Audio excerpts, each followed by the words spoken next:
Welcome, listeners, but take heed. We will say whatever we need to share our knowledge, thoughts, and joy, and even things that do annoy. So join us now, but be aware, we have a tendency to swear. We'll dial it back a little bit. But frankly, we don't give a shit. Welcome to Just Keep Rowling, a Harry Potter book movie compare and contrast podcast. I'm Ellen, my co-host is Kayde, and we are officially wrapping up comparing the book and the movie, Harry Potter and the Goblet of Fire. Like I said last week, fucking finally! And let's just keep rolling into the rolling rehash. Last week we covered the first half of the final chapter of Harry Potter and the Goblet of Fire, chapter 37, The Beginning, and the somewhat corresponding film scenes. The Diggories surprisingly don't blame Harry for Cedric's demise. Hagrid, Madame Maxime, let half-giant bygones be half-giant bygones. Dumbledore may make the occasional mistake, but damn can he deliver a kick-ass eulogy. Anyone seeking closure in regards to Karkaroff ought not depend on the movie to deliver. After a year in a trunk, Mad-Eye Moody is now even more untrusting than he was before, if that's even possible. And, as always, when faced with the choice between what is right and what is lazy storytelling, Newell once again skips merrily down the wrong path. During episode 113, Headmaster out, snitches! Our Potter pondering was... What are your overall thoughts about how the movie handled Dumbledore's speech about Cedric's death and Voldemort's return? Plus, with the little sum-up scene they did of Dumbledore and Harry in the dormitory instead of his office. What do you think? Hi, Ellen and Kayde. This is Ashley with this week's Potter pondering and bullshit. Because they are wrong for this. They are wrong. This is why there's a large chunk of the fandom that doesn't even fuck with Dumbledore. They don't like him. There are literal hours-long YouTube collectives of motherfuckers saying that Dumbledore was the puppet master and literally jacking Harry around this whole time like it was a game. And you know why? Because they didn't read the books and they watched these trash-ass movies and was like, oh my gosh, Dumbledore is horrible. He fucking exposed him in Goblet of Fire in front of all of his peers. He didn't even know what happened. He didn't even talk to Harry about anything. He just goes and calls this fucking feast that's a mandatory and says, oh yeah, by the way, all this happened. That, you know what? It have nothing to do with Rita Skeeter. This is why the Ministry is prosecuting them, because Dumbledore in the movies do stupid shit like this. Wow. And then he gives Harry this nice, small, lackluster bit of information like prior incantatum.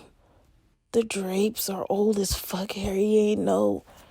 What the hell that got to do with anything? Make it make sense. It doesn't. People who don't read the books, who have not read the books, who don't know what's going on here, are literally clueless in this aspect. Do you know there are like mashup memes of Harry against like Ash Ketchum from Pokemon, who will win? Harry Potter and Yu-Gi-Oh, who would win? Because they think Harry is a fucking superhero. Now, don't get me wrong. Harry is definitely a hero, okay? And to be honest, he's the underdog of his group. Hermione is actual, head honcho here. But they really think, if they didn't read the books, they think Harry fucking manhandled Voldy on every occasion. Because they don't know what the fuck prior incantatum is. They think, oh, in first year, oh, Voldy in the back of this teacher's head, bam, magic that ass. 11-year-old superhero wizard boy. Fuck you mean? Second year, oh, you trying to murk my future wife in the basement? I got you, Voldy. Bam, magic that ass. Superhero Harry to the rescue. Oh, trying to murk me in the graveyard, my guy? Cedric, oh my gosh, not today, not me. Bam, magic that ass. Superhero Harry to the rescue. Because they don't know what the fuck really happened, and the movie doesn't even explain it to them. That's why there's a whole bunch of people who read the books years later and are like, what the fuck did I watch? I can tell you what you watched. You watched some bullshit. because the only reason Harry won every time was accidentally on purpose. Even the end. Yeah, I said it. No, he's a superhero. Did you see what happened? He out-magicked him in that graveyard with that shit. Whatever the fuck fire and condone is. No, bitch, he said Expelliarmus. Make it make sense. What did we watch, you guys? I cannot believe this was my favorite movie. Good grief. Hi there, it is the Port Badger calling in on her birthday to leave a Potter Pondering for y'all. So, what are my overall thoughts about how the movie handled Dumbledore's speech about Cedric's death and Voldemort's return? I think that it was very fitting with the Michael Gambon Dumbledore in the intensity in which he said it. That particular speech always puts me in the feels to remember what happens to someone who showed kindness and decency in the face of adversity. So I think the movie did a very good job with that, honestly. Showcasing Voldemort's return, I don't think that they did a very good job showcasing how scary that was. And I don't know if it's because I've watched the movie so many times that it's just like it doesn't even have an effect on me anymore. But, you know, I don't think that the scariness of Voldemort was ever really there for that particular piece. How do I feel about the little sum up scene that they did? Oh, I really liked that. It felt very genuine and like personal and kind. I thought that it was a good way for them to show that Dumbledore had some genuine care for Harry, even though in the next book and movie, Dumbledore spends 90% of it ignoring Harry. So that's my Potter Pondering. I have enjoyed listening to y'all talk about Goblet, but I'm very excited to get to y'all talking about Order. And I will call in the Pondering later. G'day keepers, this is Jackson here. So I'm going to start off with not a rant, because Dumbledore's speech about Cedric after his death, I didn't mind the movie's version of that. I mean, yeah, it wasn't quote for quote, but, you know, it summed it up very well, and I think Gambon did okay here. You know, Gambon will never beat Richard Harris, but he does well in some scenes, and this was one of the scenes where he did all right as Dumbledore. He really conveyed the emotion of that speech pretty well, I think. Yeah, they could have done the wording a bit better, but it was all right. Now here comes the rant.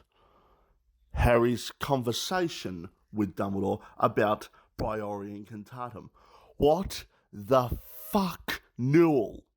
Seriously, mate? Oh my god. No mention of what Priori Incantatem does, how it happened, why it happened.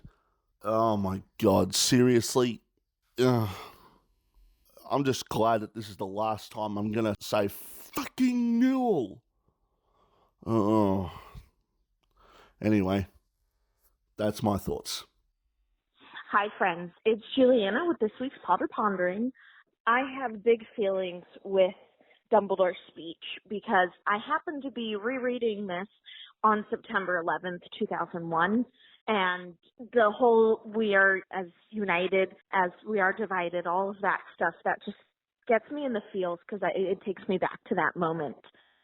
I'm kind of disappointed it wasn't in the movie more, or it wasn't the way I hoped it would be in the movie. Yeah, but I think that's just their not so great writing. And the fact that Cedric's death isn't really talked about in the movie is disappointing as well. But yeah, there you go, friends. Bye. Thank you so much for your responses. Our trivia question last week was, what card game do Harry, Ron, Hermione, Fred, and George play on the Hogwarts Express? They play many games of Exploding Snap. Congratulations goes to Julianna Mumau. Woohoo! We're keeping up our streak of tons of different people answering each week. It makes it so exciting who's going to win this week. We shall see. For now, let's just keep rolling into the second half of the final chapter of Goblet of Fire, Chapter 37, the beginning, and the somewhat corresponding film scenes. Chapter 37, the beginning, Part 2. Harry has his trunk all packed, with Hedwig in her cage on top of it, and is waiting for the carriages to take them back to the Hogsmeade station in the crowded entrance hall with Ron and Hermione. It is a beautiful summer day, but the idea of arriving back at Privet Drive gives him no pleasure at all. He hears his name called and turns to see Fleur Delacour running up the stone steps into the castle. She holds out her hand to say they will see each other again, since she's hoping to get a job there to improve her English. Ron tells her that it's good already, and Hermione scowls when Fleur smiles at him. The beautiful witch says goodbye and crosses back over the lawns to Madame Maxime in the giant carriage. Ron wonders how the Durmstrang students will get back without Karkaroff, and a gruff voice informs him that Karkaroff did not steer the ship, but instead stayed in the cabin and let them do all the work. Victor Krum asks for a word with Hermione, who looks flustered but agrees. She follows him through the crowd as Ron yells after her to hurry, since the carriages will be there any minute. He then spends the next several minutes trying to see what they might be up to until they return. Krum tells Harry that he liked Diggory, who was always very polite to him, even though he was from Durmstrang with Karkaroff. He scowls as he says his former headmaster's name and shrugs when Harry wonders if anyone has replaced him yet. Krum shakes Harry's hand, then Ron's, who looks like he's having an internal struggle. When Krum starts to walk away, he blurts out a request for his autograph, and though Krum looks surprised, he signs a fragment of parchment for Ron. Harry, Ron, and Hermione manage to get a train compartment to themselves, and while all their animals snooze, they get to talk more freely than they had all week. They only stop their conversation when the lunch trolley arrived. When Hermione returns to her seat, she dislodges a copy of the Daily Prophet as she puts her money back into her school bag. Harry looks at it, concerned about what it might say, but Hermione confidently tells him that there's nothing there, that Fudge must be forcing them to keep quiet. Harry doesn't think Fudge will ever be able to keep Rita Skeeter quiet, but Hermione says, in an oddly constrained voice, that Rita hasn't written anything since the third task and won't be writing anything for a while, unless she wants Hermione to spill the beans on her.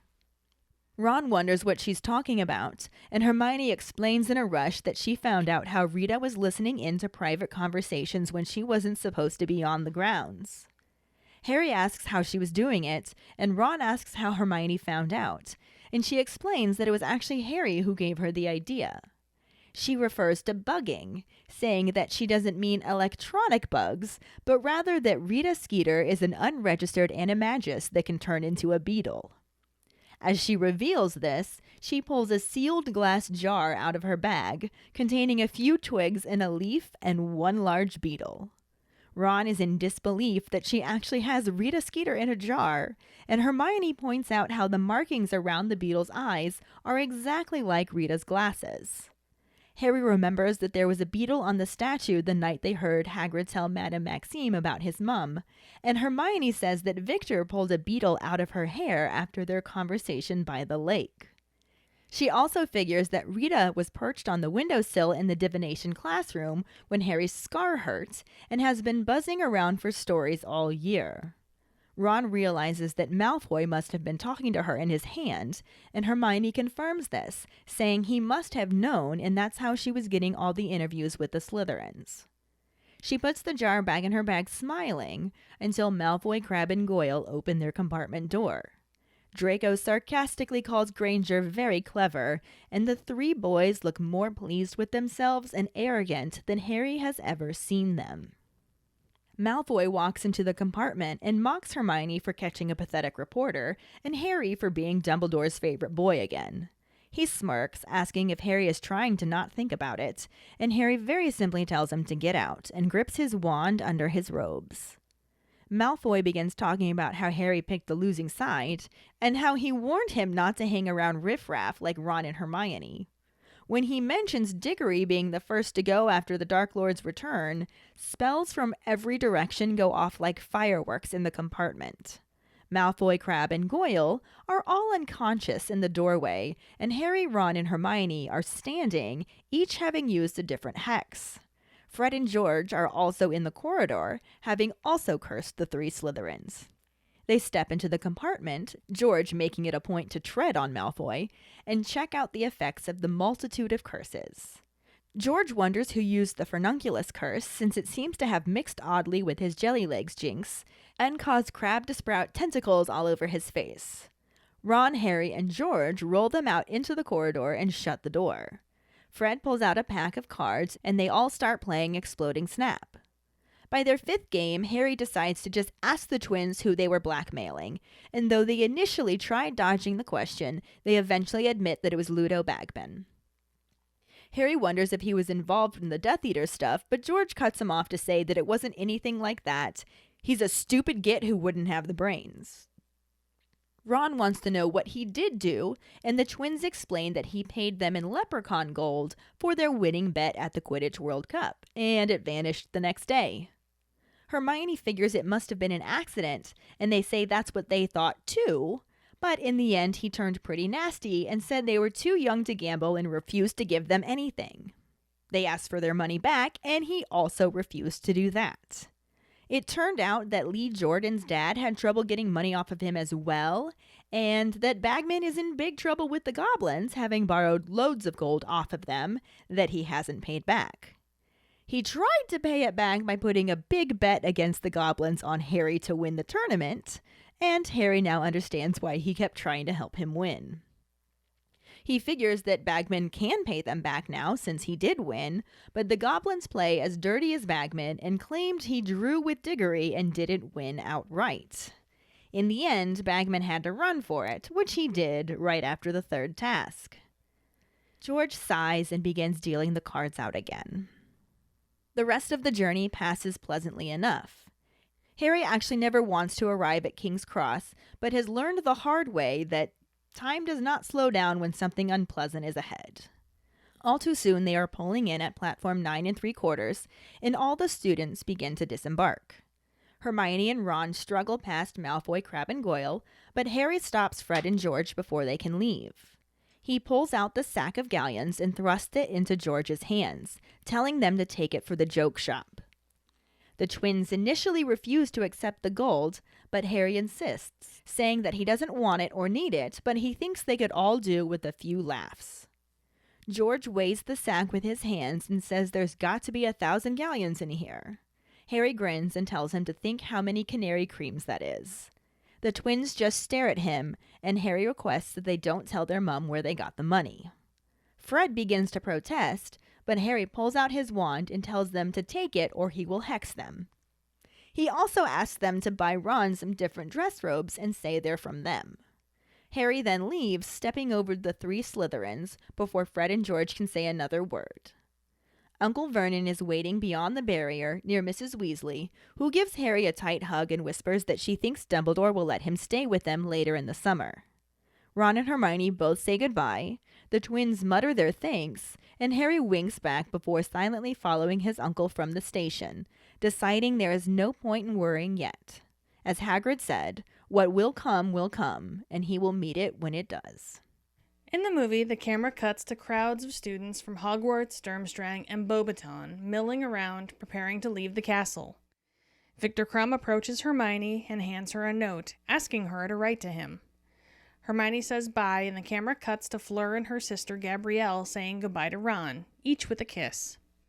Ron exhales as they walk off, and the camera cuts to Harry, who is walking along by himself and just watching everyone exchange their cheerful goodbyes. He finds himself smiling a little. The camera then shows the Durmstrang ship on the water, and everyone applauding as the Beauxbaton and Durmstrang students head down the corridor, before shifting to the Golden Trio.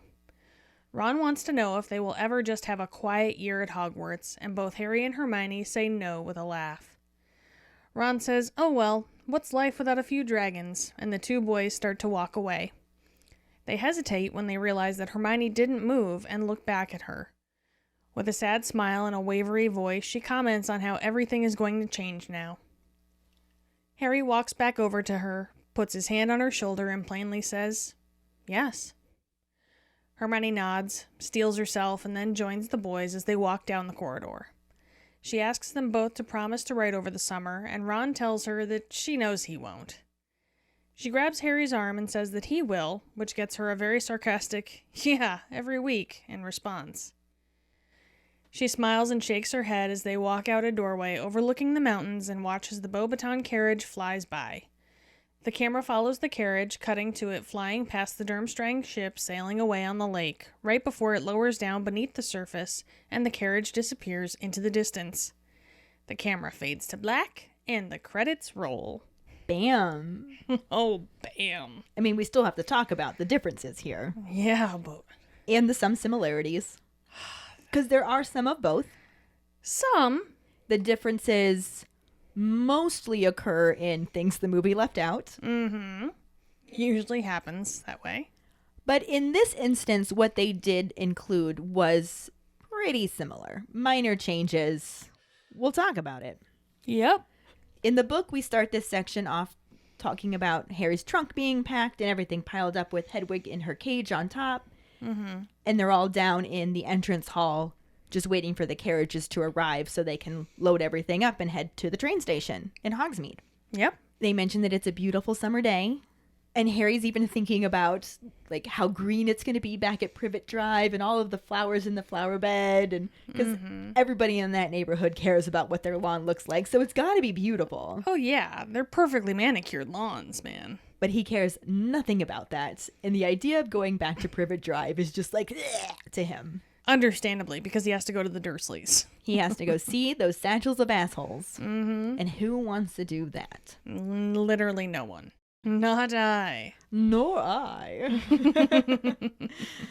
He then hears his name called, and when he turns to see who it is, it's Fleur Delacour. And she actually went out of her way to run across the grounds to the Hogwarts castle to say goodbye to Harry before they take off in their carriage. Which is understandable because they've been through a lot together. Yeah, but I think that the book did a better job showing the kind of person that Fleur is in the long run. The books do. The movie just showed Fleur as being Pretty. superficial and pretty and She's pretty. fuck all else. So anything compared to that is better. Yeah. But she shakes his hand and says that they'll see each other again because she's hoping to get a job there so she can improve her English. Aw. And Ron's like, it's good already. Ron, still trying. Yeah. And she smiles at him. I mean, you can't blame him for shooting his shot. Not at all. And it gets him a smile, Meh, hey, that's something. which makes Hermione scowl. Of course. I'm actually really looking forward to seeing this rewritten from Sarah's perspective as Hermione, you know? Yeah. It'll be I'm interesting. looking forward to this. For those of you that don't know, one of our patrons, Sarah Baines-Miller, is actually rewriting all of the Harry Potter books from Hermione's perspective. Mm-hmm. She just finished the third one. They are incredible. Oh, they're so so far. wonderful. I love the depth she's given to Hermione. Mm-hmm. And she went all out with Azkaban, too. Yeah. She got really in depth with scheduling and just all the details and everything. And I'm so excited. Yeah. And I was telling her, the first one and the second one, they were really good. I enjoyed reading them. It was fun. It was still the stories, you know? Mm-hmm. This one, her own writing style is shining through it. Yeah.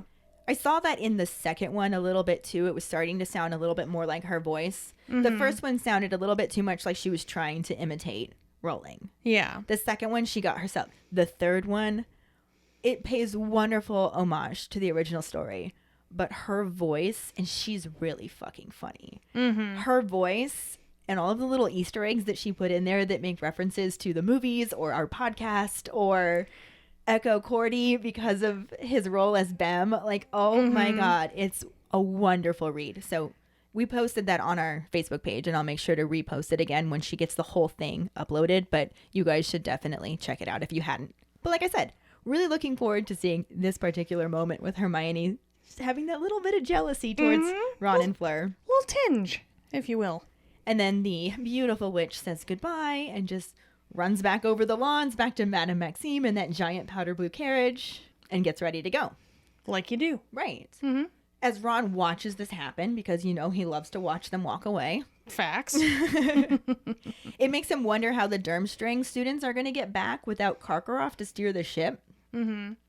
And out of nowhere, this gruff voice comes up behind him, and he's just like, Karkaroff didn't steer the ship. That son of a bitch let us do all of the work. He literally like ate bonbons in his cabin while we did everything. Although I'm not going to lie, based on how he treated Crumb when they first arrived at Hogwarts, I think Crumb was in there with him eating those bonbons and not doing any of the work. But Right. Either way, color me not surprised. right.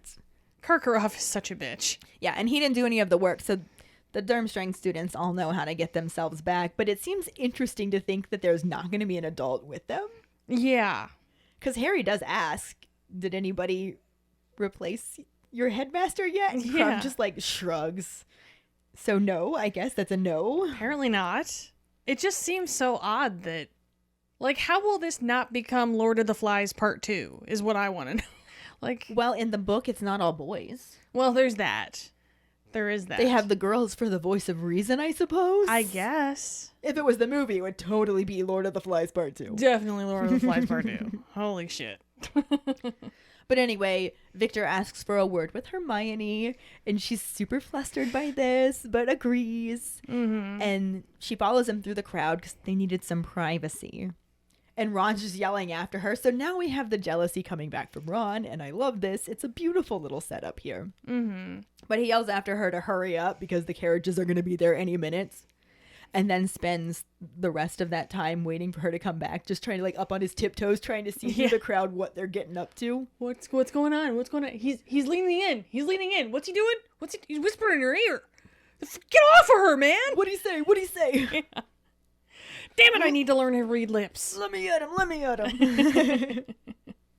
But it really was only a few minutes, and then they were back. And Crumb tells Harry that he always liked Diggory, who was very polite to him despite being from Durmstrang. Mm-hmm. With Karkaroff scowling. This is actually when Harry asks if they have a replacement headmaster yet. Yeah. No. And we don't need one. But then Crumb, like I said, shakes Harry's hand and then shakes Ron's hand. Mm-hmm. And this sends Ron into this internal struggle where he's like shaking his hand and he's just like, I hate this person. He's hitting on Hermione. And he's just like, he's from Durmstrang. He was competing against Harry. He's a famous Quidditch player. Can I have your autograph? Right. But he's Victor Crumb. Right. Victor, I love you. Victor, I do. When we're apart, my heart beats only for you. But yes, so his heart is beating for him again. Yes. Basically. and he gets his fragment of parchment signed. Mm-hmm. Crumb looks a little bit surprised, but he does it. Yeah. I think he's actually kind of pleased too. Yeah. Because Ron was kind of a little bitch to him all year. Ron was a bit of a dick. Yeah. Facts. The movie does this a little differently. Shocker. Huh? Picking up after Dumbledore and Harry's extremely pointless discussion that cleared up absolutely nothing. We then join the rest of the school in the courtyard saying their goodbyes to their new foreign friends and hoping no one will have to sit through another performance of Hoggy-Wotty Hogwarts just like they did in the deleted scene. Because that was dumb. It was awkward. It was awkward as hell, and I'm still so glad it was deleted. And one thing I do want to point out here as a difference is they have everybody in the courtyard as opposed to the entrance hall. Yes. Minor change, similar gist. Exactly. Victor goes up to Hermione and passes her a note asking her to promise that she'll write him. Sort of ding. Sort of ding. That was a bing. It was a bing. Bing. Maybe a ping. Hermione doesn't really say she will. She just gives him a somewhat non-committal bye. That always struck me as odd. Because he's like, write to me, promise. And she just goes, bye. Like, that's not an answer. That's not a promise. That's not what you did. But moving on, I digress. We next see Gabrielle and Fleur de la Cour approaching Ron to say goodbye, kissing him on the cheek and the forehead respectively. Ron blows out a breath as they walk away and thinks about how much he's matured. Since beginning of the year, Ron would have watched them walk away. Because he loves to. Uh-huh. And book Ron does. He does. And another change from the book is that Fleur was saying goodbye to Harry, not Ron. Mm-hmm. There were no kisses, forehead, cheek, or anything. Yes. Ron was present for this moment. He does have the little exchange about her English already being good. Yeah. But Fleur went to say bye to Harry, not to Ron. Yeah.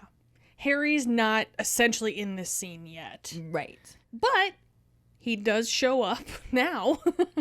Cue Harry's entrance to the scene. And cue Potter.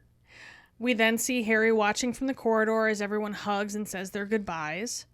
Smiling slightly, he tries not to think about all the questions still hanging out in his head. Like, I don't know, like, how did Barty Crouch Jr. escape the ban? What the hell is Priori Incantatem? And where the actual fuck did the butterflies come from during Bobaton's entrance all those months ago? Because that never got answered. Magic.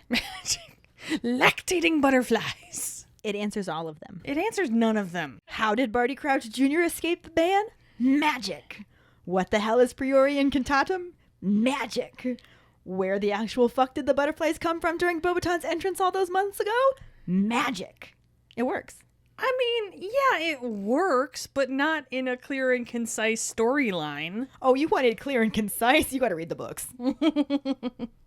That's right. This is the movie where everything's made up and the books don't matter. But we then see the Durmstrang ship on the water as 2 cannons are fired.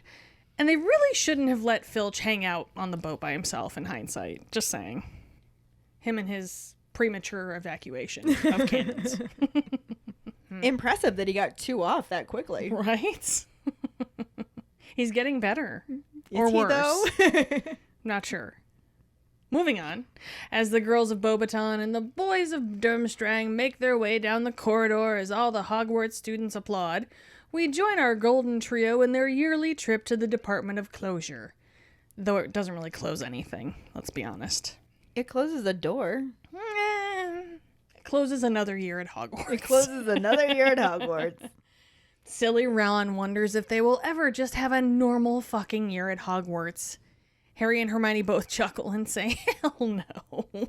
Make the movies really boring if they did. Right? Ron should have known what he signed up for when he saw Harry's scar on that first day on the train. Like, come on. Pretty obvious. Big ol' scar, you're in for a fuck ton of trouble. That's what we do. But Ron shrugs and says, what's life without a few dragons? Because Dumbledore isn't the only one who can speak a motivational poster. I mean, obviously he looks up to his hero. Right? Or maybe it goes along with that whole theory that I was gonna Dumbledore say. is Ron. It reminds me of the Time Turner Ron theory. Yeah. Where Dumbledore is actually Ron, having traveled back. Which I also ultimately disagree with. Well, yes. But that is a completely different podcast episode. Basically. Facts. The 2 boys start to walk away but hesitate when Hermione doesn't follow. They look at her and with trembling eyebrows, she comments that everything is going to change now. Isn't it? Yeah. Harry puts his hand on her shoulder and very matter-of-factly just says, yes. I love how he delivers that line. I love the delivery of it. It's so simple, but says so much. Mm-hmm. I don't know. There's just something about his delivery that really shows how much he's grown as an actor at this point. And it... I've made my comments. He still has his moments. But this was just spot on delivery. Yeah. And I loved it. It was just, yes. It was like, I wish that I could reassure you and say no, but I can't. I'm not going to lie to you. Truth is generally preferable to lies. Mm-hmm. Yes. Yeah. We fucked.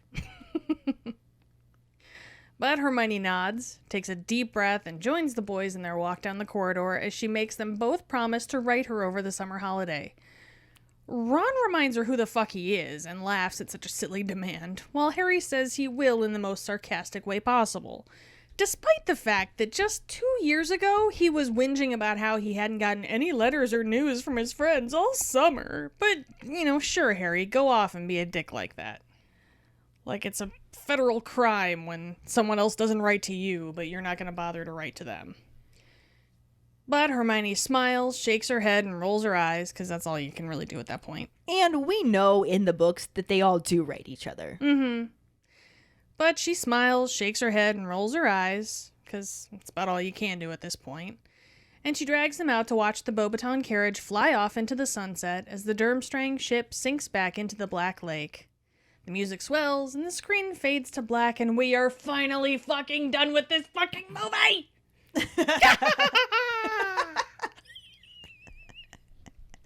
However, we still have a little bit to go with the book. That's fine, because we're done with the movie! Woohoo! And that is not at all how it happens in the book. What? Yeah, because the book actually gives us real closure. Wait, we're supposed to get that? We actually see them travel back home. Mm-hmm. Well, Hogwarts is home, but they travel back to their summer homes. Platform 9 3/4. Yeah. We see them on the train. Yeah, we see them on the train. And Harry, Ron, and Hermione get a train compartment to themselves, which is nice because... And lucky. Yeah. Honestly, there's probably a lot of people that don't want to sit with Harry at this point. They probably still think he murdered Cedric. It's like in Mean Girls where half the school thinks that Katie Heron pushed Regina George in front of the bus. Yes, exactly. And the other half don't. But either way, it's not good. But Harry still gets to be prom queen, so that's cool. Hey, that's the important part. Facts. Anyway, they got all of their animals snoozing. And because they have the compartment to themselves, they actually get a chance to talk. Mm-hmm. And this is the first time that they really talk about what happened. It's not mentioned what their conversation is in the book because they don't need to recap it for us. Yeah. But they do let us know that they actually really talk. They actually have the conversation. And the one thing that stops the conversation is the arrival of the lunch trolley. Mm-hmm. Hermione gets up to go buy herself some snacks.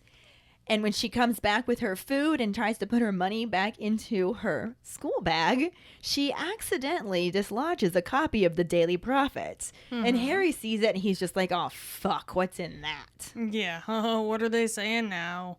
And Hermione sees him looking at it and just very confidently tells him, don't worry, there is nothing in it. I've been checking it. Fudge must be leaning on them to keep him quiet. And Harry's just like, yeah, but Fudge is never going to be able to keep Rita Skeeter quiet. And Hermione's just like, it's funny you say that. Fudge isn't, but maybe someone else is. In a very oddly constrained voice, she says that Rita hasn't written anything since the third task and won't be writing anything for a while, not unless she wants me to spill the beans on her. Beans? You have beans? Let's hear the beans. Yeah, Ron's, exactly. Mm-hmm. And Hermione explains in a rush that makes Harry think that she's been holding on to this information for a while, which we know that she has. Yeah. Because this happened back when Harry was still in the hospital wing. Mm-hmm. So a day if we're talking about the movie. Or apparently a month, according to the book. Mm-hmm. I hope she poked some holes in that jar. I know, right? Oh my goodness.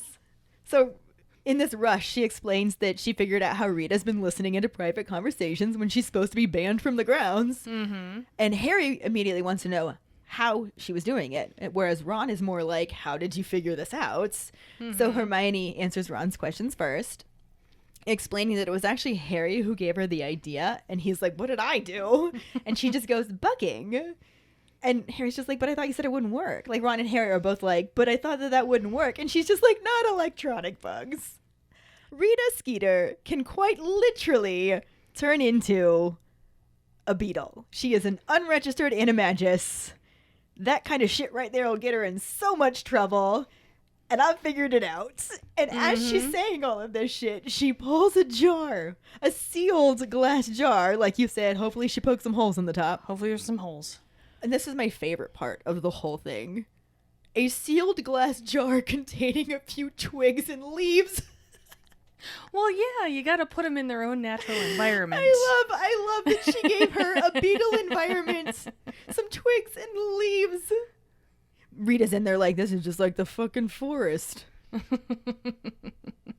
Oh my gosh. Talk about slumming it. I can't even forgive anybody who was part of the decision to not include this. Mm-mm. No, they can fuck right off. Because number one, it completely explains why Rita was willing to write the article that she writes in the next book/movie, which we will get to. Mm-hmm. Number two, it shows just how fucking badass Hermione is. Yup. And number three, it's so fucking funny. Right? It's hilarious, dude. She kept a beetle in a jar for a month. No. She kept a person as a beetle in a jar for a month. You're right. Yes. She kept a person that was in a beetle form in a jar for a month.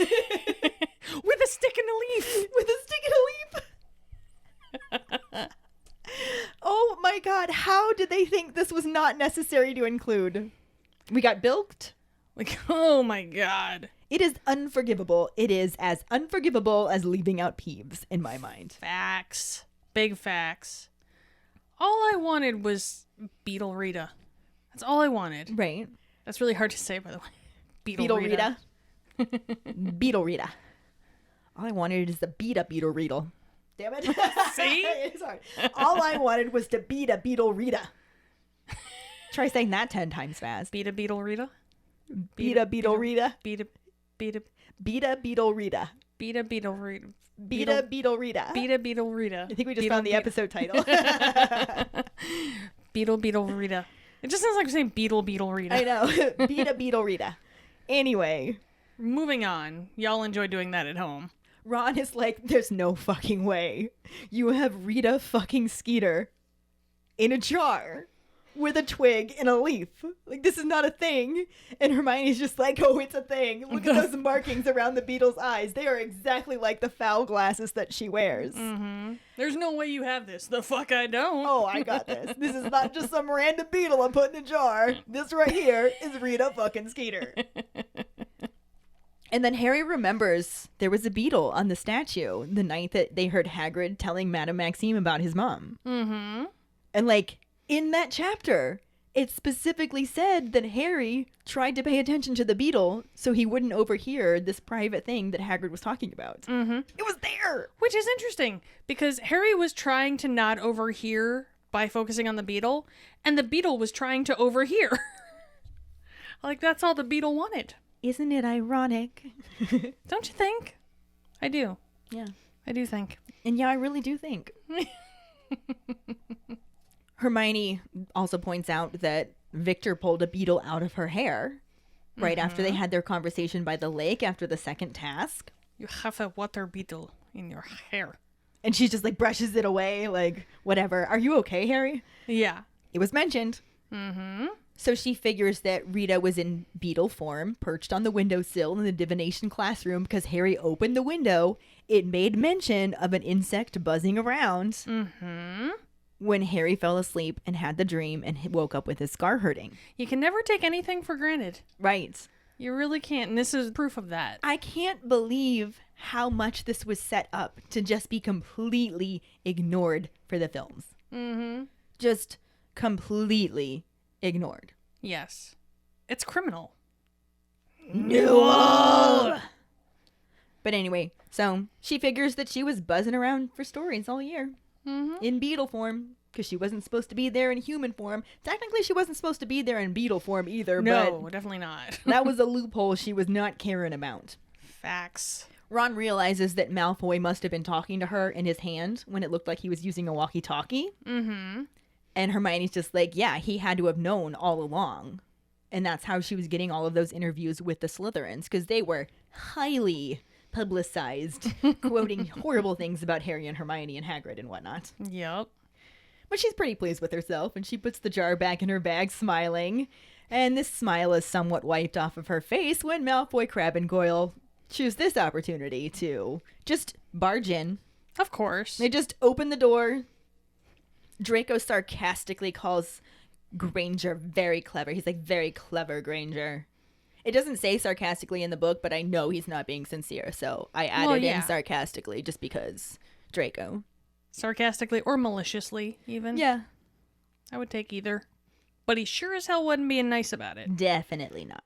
And Harry notices that the three boys look more pleased with themselves and arrogant than he has ever seen them. Mm-hmm. Which is impressive because yeah, they're pretty fucking arrogant to begin with. But now they think they're big boys on campus. Mm-hmm. And Malfoy uses this big boy power to just walk right into the compartment as he mocks Hermione for catching a pathetic reporter and Harry for being Dumbledore's favorite boy again. Excuse me? That never stopped. Right? Do you think that getting illegally entered into the Quad Wizard tournament made Dumbledore not like me? Like, no, dude. I was always his favorite That's guy. cute. That's cute. You're so jealous. Aw, baby. But he takes it a little step further and smirks, going, "Oh, are you trying to not think about it?" I'm trying not to think about how much I want to punch you in the face. Well, Harry doesn't say that. He says, He's thinking it. I'm sure he is, but he says, "Get out." However, he does grip his wand under his robes. He is preparing for the inevitable. Straight and to the point. You have to respect that. And Malfoy, who has no idea how to read a room, starts talking about how Harry picked the losing side. He's just like, "Remember, I warned you the first time we met that you shouldn't hang around with riffraff like these people. Like blood traders and mudbloods." And he was like, "They're going to be the first ones to go. Now that the Dark Lord, well, the second ones. Diggory was the first one to go." Oh, son, you just signed your own death warrant. And then within seconds of making that comment, it was like fireworks went off in the train compartment. Yup. And those 3 Slytherins just end up unconscious on the floor, looking a little worse for the wear. And Harry, Ron, and Hermione are all standing, having each used a couple different hexes. And as it turns out, Fred and George are in the corridor, having also used some jinxes on these assholes. Right? So they just got bombarded. They did indeed. The twins step into the compartment with George making it a point. I love this. So the twins come in the compartment to see what's going on, and George makes it a point to step on Malfoy as he's entering. Not to avoid him. Well, how do you not? He makes it a point to step on him. I think of it very much the same way as how Sirius was not bothering to stop Snape's head from hitting the ceiling. Yes, very pointedly. Yes. If you will. Steps on him. I love it. And he checks out the effects of the multitude of curses, and he's just like, "Who used the Fernunculus curse?" And Harry's just like, "Oh, that was me." I did that. Which was our trivia question from 2 weeks before, because we didn't realize we would need to split this chapter into 2. Yep.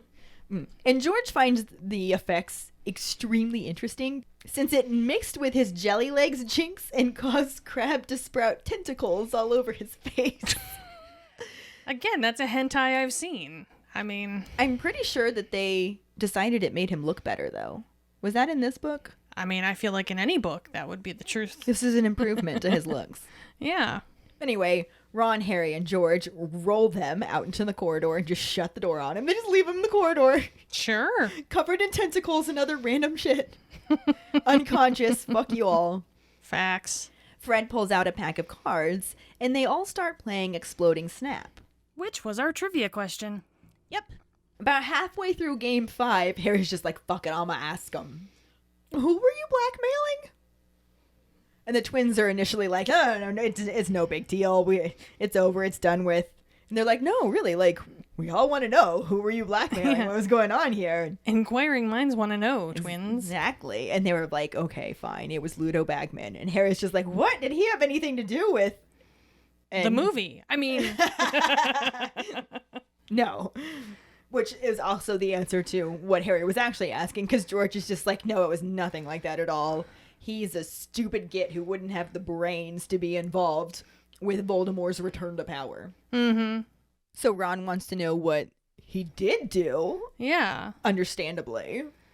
And the twins are like, "Well, remember that bet that we made at the Quidditch World Cup that Ireland would win, but Crumb would get the snitch, and then we turned out to totally be right, and we bet all of our life savings on that and got paid, and we were going to use that to start our joke shop? Yeah. Funny remember all that? story. The asshole paid us back in leprechaun gold." Because he's a dick. And Ron's just like, "Well," and they're like, "Well, it vanished the next day." And Hermione's like, "Well, that had to have been a mistake." And they're like, "Yeah, that's what we thought at first." Give him the benefit of the doubt. Right. Sure. So we let him know, and in the end, he just told them that they were too young to be gambling, and he wasn't going to give them anything. Yeah. Son's a bad loser. Yeah. And so they're like, "Okay, well, can we just have our money back?" It was like 37 galleons. Yeah. A lot of fucking money, And man. some sickles and nuts. And a trick wand. Can't forget the trick wand. But they were like, "Well, can we have our money back?" And he flat out refused to do that, too. Well, now it's time to lay some smackdown. Asshole. Mm-hmm. And then it ended up turning out that Lee Jordan's dad also had trouble getting money from him. I imagine he placed a winning bet as well. Mm-hmm. Probably also got leprechaun gold. Sneaky little bastard. If that, he probably knew he couldn't trick Lee Jordan's dad. Yeah, I don't know. Regardless, Yeah. had trouble getting his money off of him, and it's all because he borrowed loads of gold from the goblins. Mm-hmm. And they cornered him in the forest at the Quidditch World Cup and literally took all of the gold that he had on him that he had collected for these bets. So he literally did not have the money to pay to these people. Yeah, don't fuck with the goblins, man. Oh no. That'll teach you. He found out what awaits the sin of greed for sure. Facts. But in an effort to pay the goblins back, he decided to place another bet. 'Cause that makes sense. This time betting that Harry Potter would win the Quad Wizard tournament. Mm-hmm. And Harry's just like, well, now he can pay you back because I won. Right? And Fred and George are like, well. About that. So the goblins play just as dirty as Bagman. And they claimed that you drew with Diggory when Bagman was betting you'd win outright. So they refused to pay, and Bagman just had to run for it, which he did right after the third task. Boy, doesn't it suck when plans backfire on you. Yes, loads. Yes. Boy, doesn't it suck when you get a taste of your own medicine. Yeah. But George sighs and just begins dealing out the cards again, because what else can you do? They lost their money. They have no way of getting it back. Bagman's in the wind. Yeah. They're just shit out of luck. There's nothing they can do about it, yeah. The rest of the journey just passes pleasantly, and Harry just kind of wants it to go on for the whole summer. I feel like he'd eventually get tired of being on that train. Mm-hmm. But the idea of going back to Privet Drive and being with the Satchels of Assholes would have to keep him on that train happily for at least 2 weeks. I mean, I would even say longer. I feel like if the Dursleys are the other option, we're living and dying on that train. Fair enough. I'm saying. Even if the train was going to Snape's house, I'm pretty sure he would still choose that over going back to the Satchels of Assholes. Maybe. That's a toughie. You know. But Harry's learned the hard way that when you're really not looking forward to something, it gets there faster. So Yep. all too soon, it's just like, here we are, platform 9 3/4. Time flies when you're actually enjoying yourself. Mm-hmm. And everybody starts to get off of the train. Hermione and Ron have to struggle past Malfoy, Crabbe, and Goyle, who are still unconscious and looking hideous in the corridor. And Harry's just like, Fred, George, wait. Mm-hmm. And they stop. And he pulls out the sack of galleons and just gives it to him. Thrusts it in George's hand. He's just like, you take this for the joke shop. Mm-hmm. And they're like that, no, we can't take this money. Like, Yeah, we can't do that, guy. Like, this is your money. And Harry's just like, no, I don't want it. I don't need it. But I think we could all do with a few good laughs. Take it. Which is really, really wise. He has his moments. He's not a Ravenclaw, but he has his moments. He doesn't speak in cross-stitch, but you know what? He has his epiphanies. Insights, yes. That's a good word. And you know what? There was no better way for him to use that money. Oh, I'm so glad he did that, and I'm so upset that the movie didn't include this. Right? Because we're just left like, okay, where did they get that money to start a fucking joke shop? Yeah. We're getting ahead of ourselves. But last we know is they drop out of school. How is it that they all of a sudden have a joke shop opening up? It would have been nice to have this explanation. Not to mention, it shows Harry's generosity. Like, the kind of person that he is really reflected in this moment. Mm-hmm. Not to mention the fact that it probably just felt like blood money to him. Oh, yeah. So why hold on to that? I mean... Use it for something good. Yeah. Use it for something that would really piss off Voldemort. Right? You know poo. Exactly. But anyway, this part always annoyed me so much because George weighs the sack in his hand and says, there's got to be 1,000 galleons in here, which, duh, George, it was 1,000 galleon prize. Like, there isn't got to be. It's literally a bag of 1,000 galleons. That was half of the reason you wanted to get in on the Tri-Wizard tournament to begin with, Oh guys. my goodness. Oh, it just cracks me up. I'm like, why? Like, why would you word it that way? Right? Like, why not say, but Harry, this is 1,000 galleons? Yeah. It gets the exact same point across and doesn't make George sound like an idiot. Right? Harry does not make fun of him the way that I just did and just smiles and says, think about how many canary creams that is. The twins are just like, they're just staring at him. They have no idea what to say. Mm-hmm. No idea what to do. Yeah. You know they want to take the money, but they feel bad about doing it. Right? And they're just like, So Harry's just like, you're going to take this, and you're not going to tell your mom where you got it from. That's a very important thing. Fred begins to protest, and Harry just flat out pulls out his wand and points it at him. He's just like, take it, or I'll hex you. I know some good ones now. He's basically the Fry meme. Like, take my money, please. Yeah. He's just like, but buy Ron some different dress robes and say they're from you. Yeah. Which was nice. He's so generous because he knows that Ron is never going to accept them coming directly from him. He got super weird about Harry buying him the 10 galleon worth omnioculars. Yeah. So he'd never accept Harry buying him dress robes. Mm-hmm. I have a feeling that Ron would feel really weird about his brothers being that nice. Yeah, But his brothers are also assholes that burned a hole in his tongue and turned his favorite teddy into a spider. Like, he probably on some level feels like they owe it to him. There's that. Plus, they could also have, like, a lot of fun with that, too. Be like, these are totally normal dress robes, we swear. And they are totally normal dress robes, but Ron's gonna wonder every single time he wears them. Every single time. But he doesn't have a choice, because it's either that or the ones that make him smell like Great Aunt Tessie. So. Unless you're reading the book when he just looks like he's super frayed and second-handed. Very true. However, in the movie, there is no 1,000 galleon prize anyway, so it doesn't matter. They left everything out. Yep, it's just a giant lucite cup. Ugh. And no cash whatsoever. But, you know, that should be plenty of incentive, y'all. Yeah. You should be totally willing to risk your lives and the lives of others, really, at some point, just to fucking get a cup. You should. Absolutely. Mm-hmm. Or else this book wouldn't have existed. Right? But anyway, Harry kind of mic drops the threat to hex them and requests they buy Ron robes, and then just leaves.